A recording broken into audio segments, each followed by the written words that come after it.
नमस्कार मैत्रिणींनो, श्री स्वामी समर्थ. कशा आहात सर्वजण? मस्त ना? तर चला ब्लॉगची सुरुवात सकाळी केली आणि गंमत अशी झाली की रात्रीच भाजी ठरवली होती, पण ती भाजी काय पुरणारी नव्हती. म्हणजे फ्लॉवर आणलेला होता.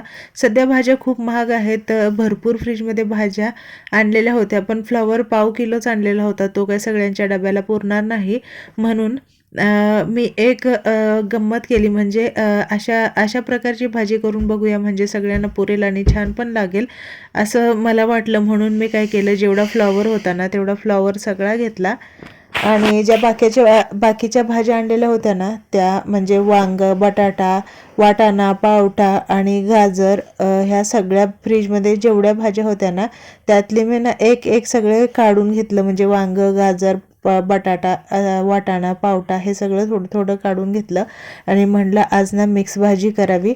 म्हणजे आपण नेहमी तर काही मिक्स भाजी करत नाही, ह्या निमित्ताने मिक्स भाजी तर होऊन जाईल म्हणून घेतलं. फ्लॉवर खरं तर रात्रीच स्वच्छ करून कट करून ठेवायला पाहिजे होता, पण जमलं नाही. नेहमी तर तसंच करते, पण जमलं नसल्यामुळे ना सकाळी मला घाई झाली. म्हणजे अशी सगळी तयारी करायचं म्हटलं की उशीरच होतो डब्याला वगैरे. तर स्वच्छ असल्यामुळे जास्त वेळ नाही लागला. बघा आता मी अशा प्रकारे सगळ्या फ्रीजमधल्या भाज्या कट करून एका कटोऱ्यामध्ये घेतल्या आणि त्या सगळ्या स्वच्छ पाण्याने धुवून घेतल्या. आता मी काय जास्त मसाले वगैरे वापरत नाही भाज्यांना, कारण रियांशला पण खायला लागतं आणि जास्त मसालेदार पदार्थ खाल्ले ना, भाज्या वगैरे खाल्ले ना, जळजळ, पित्त असा त्रास होतो. म्हणून रोज रोज काही असं जास्त मी मसालेदार भाज्या बनवत नाही. जे आपलं रोजचं काळं तिखट असतं घरामधलं, काळा मसाला तो आणि लसूण कोथिंबीरचे तेवढं न चुकता मी टाकत असते. आता तर कोथिंबीर स्वस्त यायला लागली आणि खरं तर मार्केटमध्ये यायला लागली आहे. तर लसूण भरपूर घेतला आणि कोथिंबीर दोन्ही फक्त बारीक करून घेतलं आणि तेलामध्ये टाकलं. त्याच्यामध्ये टोमॅटो टाकून परतून घेतलं आणि छान असं तेल सुटेपर्यंत परतलं ना, लसूण, कोथिंबीर आणि टोमॅटोने सुद्धा खूप छान भाज्या लागतात. तर तेच मी इथे करून घेतलं.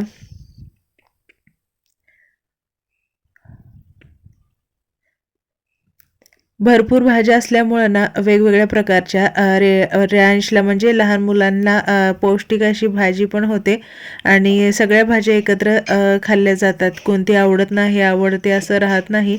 तर त्याच्यामध्ये मी काळा तिखट टाकून घेतला आणि हळद टाकून घेतली.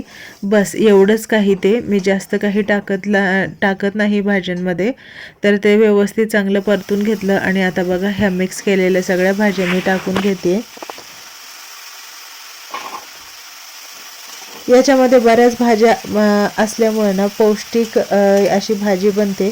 लहान मुलं असेल ना त्यांनी तर ही अशी भाजी आवर्जून करावी. म्हणजे लहान मुलांमध्ये असं असतंच नेहमी की मला ही भाजी आवडत नाही, मला ती भाजी आवडत नाही. त्यापेक्षा ना सगळ्या थोड्या थोड्या भाज्या मिक्स केल्या तर त्यांना पण समजत नाही आणि आपल्या पण मनासारखं होतं की आपल्या च्या पोटामध्ये सगळ्या प्रकारच्या भाज्या गेलेल्या आहेत म्हणून. तर बघा कोथिंबीरची पेस्ट करून टाकली ना तरी सुद्धा माझं मन भरलं नाही. वरून मी कट करून टाकलीच, कारण वरून कोथिंबीर दिसावी पण म्हणून मी टाकली.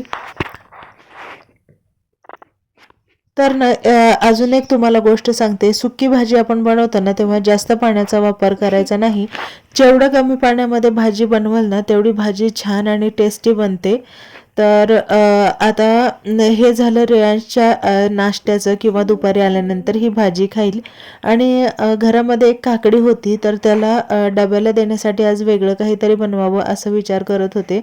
तर काकडी घेतली, एकच काकडी घेतली, एक गाजर घेतलं आणि ते खिसून घेतलं. आणि हे तर खरं तर सगळ्या मुलांना आवर्जून दिलं पाहिजे. एकदम झटपट बनणारा आणि एकदम पौष्टिक असा नाश्ता आहे आणि मुलं ना आवडीनं खातात. मी थोडक्यात हे बनवणार आहे थालीपीठ सारखं. आपलं गव्हाचं पीठ घेणार आहे त्याच्यामध्ये. आणि बघा हे गाजर आणि काकडी खिसून घेतली आहे आणि ती पातेल्यामध्ये टाकली. आता त्याच्यामध्ये ना एक चमचा भर, म्हणजे मोठा चमचा असतो ना तेवढा मी गव्हाचं पीठ, आपल्याला जेवढे पण पीठ पोळीसारखं म्हणजे चिला असतो ना, सेम चिलाच बनवणार आहे मी. फक्त याच्यामध्ये व्हेजिटेबल्स ॲड केलेले आहेत. तर एक काकडी, एक गाजर छोटं साईजचं होतं दोन्हीसुद्धा, ते टाकलं. त्याच्यामध्ये गव्हाचं पीठ टाकलं आणि जेवढं गव्हाचं पीठ टाकलं तेवढ्या अर्ध्या क्वांटिटीमध्ये बेसन पीठ टाकलं. बेसन पीठाने टेस्ट पण छान येते. त्याच्यामध्ये थोडीशी मिरची पावडर टाकली आणि हळद टाकली, मीठ टाकलं आणि कोथिंबीर कट करून टाकली आणि आता हे चांगलं व्यवस्थित मिक्स करून घेते. आणि आपल्याला बेसनचा चिला कसा बनवतो सेम तसं बनवून घ्यायचं आहे. याच्यामध्ये ना काकडी असल्यामुळे थोडंसं पाणी कमी लागतं. अंदाज घेत घेत पाणी ओतायचं आणि मऊसर होतं हे, एकदम चिलासारखं असं क्रिस्पी होत नाही. पण मुलं आवडीनं खातात आणि पौष्टिक असल्यामुळं हे मी तर रॅशला बनवून देतेच. तर मी अंदाज घेत घेत पाणी त्याच्यामध्ये ॲड केलं आणि थोडंसं पातळच ठेवलं, म्हणजे चांगलं वाफवून व्यवस्थित आतमध्ये काकडी गाजर शिजलं पाहिजे म्हणून. आणि पातळ केलं ना तो चिलासुद्धा एकदम व्यवस्थित पातळ होतो. तर ह्याला बाइंडिंग थोडंसं कमी येतं कारण याच्यामध्ये काकडी असल्यामुळं, पण व्यवस्थित हळूहळू ओतलं आणि उलटण्याने पसरवलं ना एकदम व्यवस्थित चिला बनतो. चिला बनवून पाटी बनवतो, पाटी पाटी. झटपट मुलांच्या डब्याला काय द्यावं सुचत नसेल आणि भाजी पण आपल्या घरी एखाद्या दिवशी अशी तिखट बनते ना, तर ती मुलांना खावी वाटत नाही. तर तेव्हा ना असं काहीतरी जुगाड करून द्यायचा जो हेल्दी पण असेल आणि मुलं आवडीनं पण खातील, असा काहीतरी माझा प्रयत्न चाललेला असतो. पण रियानसुद्धा खूप आवडीनं खातो आहे. एक 5 मिनिट एका साईडनी त्याला चांगलं झाकून वाफवून घेतलं आणि आता पलटी केल्यानंतर झाकून नाही ठेवत कारण मग जास्तच मऊ मऊ होतं, म्हणून बारीक गॅसवर चांगलं उशीरपर्यंत भाजलं. गव्हाचं पीठ असल्यामुळं आणि त्याच्यामध्ये काकडी गाजर असल्यामुळे थोडासा जास्त वेळ लागला, पण एकदम व्यवस्थित भाजून रियांशला हे आता मी नाश्त्याला देते. हा चिला फक्त कोरडा खाल्ला तरीसुद्धा छान लागतो, दही किंवा सॉससोबत खाल्ला तरीसुद्धा छान लागतो. रियांशला दह्यापेक्षा सॉसच जास्त आवडतं, त्याच्यामुळं तर तो सॉससोबतच खातो. तर असे एक एक करून मी सगळे चिले करून घेतले. रियांशला नाश्त्याला पण दिलं आणि त्याने ते आवडीनं खाल्लंसुद्धा. दिसायला तर एवढा छान दिसतो आणि खरंच चवसुद्धा खूप छान लागते. आमच्या घरात सगळेजणच आवडीनं खातात.